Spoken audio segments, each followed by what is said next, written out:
जो ईवीएम से जो हमारी वोट की ताकत को खत्म कर दिया गया है, आज वोट की ताकत भी खत्म हो गई है। जो बाबा साहब ने बड़ी मुश्किल से जो आपको संविधान के तहत वोट की ताकत दी थी, आज श्रीलंका के अंदर 10,000 आदमी राष्ट्रपति भवन प्रधानमंत्री के आवास में बढ़ गए, वो सारे के सारे विदेश में भाग गए। पूरे देश की किसी की हिम्मत नहीं हुई, किसी मंत्री की। जब पेड़ पक्षियों की जनगणना हो सकती है, SC ST की जनगणना हो सकती है, तो देश के अंदर OBC को साथ लेकर 90% बहुजनों के साथ साथ उन 10% की भी जातिवार जनगणना कराई जाए। जो देश के सामने 75 वर्ष से जो 10% के लोग जो हमारा हक और अधिकार छीन कर बैठे हुए और हमारे पर अत्याचार अन्याय कर रहे हो और संविधान को तोड़ने का काम कर रहे हो, उसकी सच्चाई देश के सामने आ जाएगी।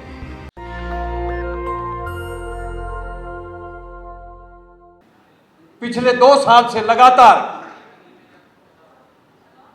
बहुजनों की हकमारी रोकने के लिए और वाजिब हिस्सेदारी दिलाने के लिए और पूरे भारत के अंदर बहुजनों पर जो अत्याचार, जो अन्याय जो हो रहा है, उसको न्याय दिलाने के लिए WTP के नेतृत्व में ये सेमिनार के साथ साथ जंतर मंतर हो, संसद घेराव हो, लगातार 2 साल से यह आंदोलन चल रहा है। सबसे पहले मैं WTP, पैगाम और तमाम संगठनों को बहुत बहुत बधाई देता हूं, उनका स्वागत करता हूं। तो आज बहुजनों की हकमारी रोकने के लिए इस आवाज को उठा रहे हैं। साथियों, आज प्रमुख मुद्दे हैं जाति जनगणना और बैलेट पेपर से चुनाव। मैं आपको बताना चाहता हूं कि आज लगातार 2014 से इस देश का संविधान खतरे में है, और जब संविधान खतरे में है तो देश खतरे में हो, देश खतरे में है तो मूल निवासी जो 90% है वो खतरे में है। और आज जरूरत है जो पिछले 75 वर्ष से जो देश के अंदर 10% मनुवादी लोग जो देश के सभी सरकारी संस्थानों पर, राजनीति से लेकर प्राइवेट सेक्टर से लेकर सभी संस्थानों पर 10% के लोग 90% काबिज हुए बैठे और आपके बच्चों का हक और अधिकार छीनने का काम कर रहे हैं। तो इसलिए जरूरत है, जब पेड़ पक्षियों की जनगणना हो सकती है, SC ST की जनगणना हो सकती है, तो देश के अंदर OBC को साथ लेकर 90% बहुजनों के साथ साथ उन 10% की भी जातिवार जनगणना कराई जाए। जो देश के सामने 75 वर्ष से जो 10% के लोग जो हमारा हक और अधिकार छीन कर बैठे हुए और हमारे पर अत्याचार अन्याय कर रहे हो और संविधान को तोड़ने का काम कर रहे हो, उसकी सच्चाई देश के सामने आ जाएगी। आज हमें जरूरत है सभी देश के बहुजनों नेताओं को, देश के सभी बहुजन संगठनों को। अगर आज हम सब लोग रोड पर निकल कर एक राष्ट्रव्यापी आंदोलन अगर हमने नहीं किया, ना देश बचेगा, ना संविधान बचेगा, और जब देश और संविधान नहीं बचेगा तो हम क्या बचेंगे। इसलिए आज जरूरत है, चारों तरफ पूरे देश के अंदर जातिवार जनगणना की मांग उठ रही है। बिहार की सरकार ने इसको मानते हुए इसको जनगणना कराने का निर्णय लिया है। उसके लिए भी जोरदार तालियां बजाकर स्वागत करें बिहार की सरकार, जिन्होंने एक NDA के साथ होते हुए भी और फिर भी जातिवार जनगणना कराने का निर्णय लिया है। तो मैं मुख्यमंत्री के साथ साथ विपक्ष के नेताओं को और बहुजनों को, सभी नेताओं को भी धन्यवाद देता हूं। लेकिन एक राज्य के अंदर जनगणना होने से हम लोगों को हिस्सेदारी नहीं मिलेगी।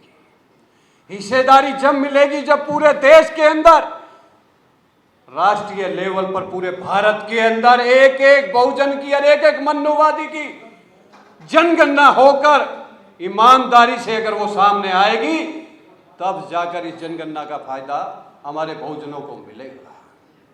और इसके लिए आज वर्तमान में हम सब लोग लगातार WTP के नेतृत्व में सेमिनार हो या रोड पर उतरकर आंदोलन कर रहे हैं। लेकिन इससे कुछ नहीं होने वाला, क्योंकि जब तक हम लोग लाखों की संख्या में रोड पर नहीं उतरेंगे, संसद का घेराव नहीं करेंगे, हम लोग प्रधानमंत्री का घेराव नहीं करेंगे।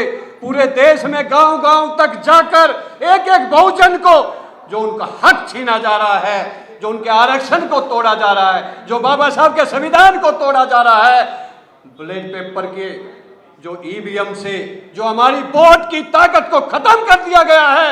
आज वोट की ताकत भी खत्म हो गई है। जो बाबा साहब ने बड़ी मुश्किल से जो आपको संविधान के तहत वोट की ताकत दी थी, आज उस वोट की ताकत भी आपकी खतरे में है। इसका मतलब देश नहीं, पूरे देश के मूल निवासी जो 90% है, जिन्होंने इस देश को बनाया, इस देश की रक्षा की, आज देश के अंदर सबसे ज्यादा वोट की ताकत से राज्य सरकार हो या सेंटर की सरकार हो, अगर उसमें सबसे बड़ा योगदान है तो वो बहुजनों का रहा है, बहुजनों की वोट का रहा है। और जब तक ये देश रहेगा, जब तक बहुजन की वोट का हिस्सेदारी रहेगा। लेकिन जब वोट की ताकत ही ईवीएम से बदल दी जाती है तो वो वोट भी हमारी बेकार जा रही है। इसलिए हमें जरूरत है ईवीएम हटाओ, देश बचाओ, बैलेट पेपर लाओ, ईवीएम हटाओ। अगर हम इन मुद्दों को लेकर और अपने बहुजन संगठनों को लेकर और बहुजन नेताओं को लेकर अगर नहीं निकले तो आने वाले समय में ना देश बचेगा ना संविधान। और जब ये दोनों नहीं बचेंगे तो आप जाति जनगणना कैसे करा लोगे। इसलिए आज हमारे मंच पर जो बैठे हुए हैं पूर्व राज्यसभा सांसद, इन्होंने भी कई बार आवाज उठाई। हमारे मंत्री जी हर मंच पर इस चीज को बोलते हैं कि जब तक देश के सभी बहुजन नेता अगर एकजुट होकर और कांग्रेस और बीजेपी और पार्टी लाइन से अलग हटकर इस देश हित में, संविधान हित में और अपने बहुजन के हित में अगर लड़ाई नहीं लड़ेंगे तो कुछ नहीं होने वाला। और अगर बहुजन नेता अगर आपका साथ नहीं देते हैं तो हमें अपने बहुजन नेताओं को भी अपने समाज से बहिष्कार करना चाहिए, उनको भी वोट की ताकत से हराना चाहिए। अब लोग कहेंगे कि जब अपनों को हरा देंगे और जब अपनी वोट से जीतकर और वो बीजेपी की कांग्रेस की गाइडलाइन पर चलेगा और आपकी आवाज को संसद में, राज्यसभा में नहीं उठाएगा तो ऐसे को नेतृत्व देने का हमारे को कोई फायदा नहीं है। इसलिए आज जरूरत है अपने बहुजन नेताओं को भी एकजुट करने की जरूरत है। और जब वो सारे एकजुट होकर इस लड़ाई को लड़ेंगे तो मैं विश्वास दिलाता हूं कि बहुजन के सभी संगठन और बहुजन के सभी करोड़ों लोग रोड पर उतरने के लिए तैयार है। क्योंकि आज देश खतरे में है। आज देश का गेल हो, बेल हो, रेल हो, बस अड्डा हो, हवाई अड्डा हो, कोई ऐसी चीज नहीं जो बहुजन के महापुरुषों ने बनाई थी, जो उसके बाद आजादी के 75 साल से बहुजन के नेताओं ने, बहुजन की सरकार ने, बहुजन के लोगों ने मेहनत से, संघर्ष से, खून पसीना बहाकर इन संस्थानों को खड़ा किया था, इन सरकारों को बनाया था। आज उन सबको बेचा जा रहा है। आपका आरक्षण ऑटोमेटिक खत्म हो जाएगा। जब देश की सारी सरकारी संस्थानें प्राइवेट हो जाएंगी तो आपका आरक्षण ऑटोमेटिक अपने आप खत्म हो जाएगा। इसलिए आज जरूरत है देश की उन सरकारी संस्थानों को भी बचाना है। और वो जब बचेंगी जब बाबा साहब का संविधान बचेगा। और जब बाबा साहब का संविधान जब बचेगा, जब बहुजन के लोग रोड पर उतरकर एक राष्ट्रव्यापी आंदोलन करने पर मजबूर नहीं होंगे, तब तक ये सरकार हिलने वाली नहीं। क्योंकि ये सरकार हिटलरशाही सरकार है। एक तरफ तो हमारे 47 मंत्री बना देती है, उस 47 मंत्री उन्हीं की गाइडलाइन पर चलते हैं। लेकिन जो 90% लोग हैं जिनके पास ना शिक्षा है, ना रोजगार है, ना उनके पास कोई साधन है, उनकी बात ना हमारे वो 47 मंत्री करते हैं, ना सेंटर की सरकार करती है। कहीं ना कहीं आज हमें उन 47 मंत्रियों को भी कहना पड़ेगा कि आप जो है बहुजन के हक और अधिकार की लड़ाई को भी संसद में, राज्यसभा में नहीं लड़ोगे तो संसद में इस्तीफा दे दो। अब लोग कहेंगे इस्तीफा कैसे दे? अरे एक महाराष्ट्र के अंदर शिंदे इतनी बड़ी पार्टी को छोड़कर और उस सरकार को गिरा देता और 12-12 सांसद आज उसने अपनी तरफ कर लिए। अगर बहुजन के नेता जिस दिन इकट्ठे होकर गुप्त मीटिंग कर कर अगर कोई इसका गले में, वो कहते गले में घंटी बांधना देसी भाषा में, अगर कोई इसका एक्शन ले ले और कोई निर्णय ले ले और सबको इकट्ठा करना शुरू कर दे तो देश के अंदर जितनी भी सरकारें राज्यों में बनी हुई है और सेंटर में बनी हुई है उसी दिन सारी की सारी गिर जाएंगी। आज भी 300 से ज्यादा बहुजनों के सांसद बैठे हुए हैं। वो इसलिए बैठे हुए कि हम लोग उनके खिलाफ खड़े नहीं होते। जब वो आपके हक अधिकार को नहीं उठाते तो हम उनको उनके क्षेत्र में उनको पकड़ते नहीं। कहीं ना कहीं आज जरूरत है हम सब लोगों को, अपने बहुजन मंत्रियों को, नेताओं को भी बहुजनों की आवाज उठाने के लिए मजबूर करना पड़ेगा। और आने वाले समय के अंदर अगर जातिवार जनगणना हो जाती है तो मैं आपको विश्वास दिला देता हूं,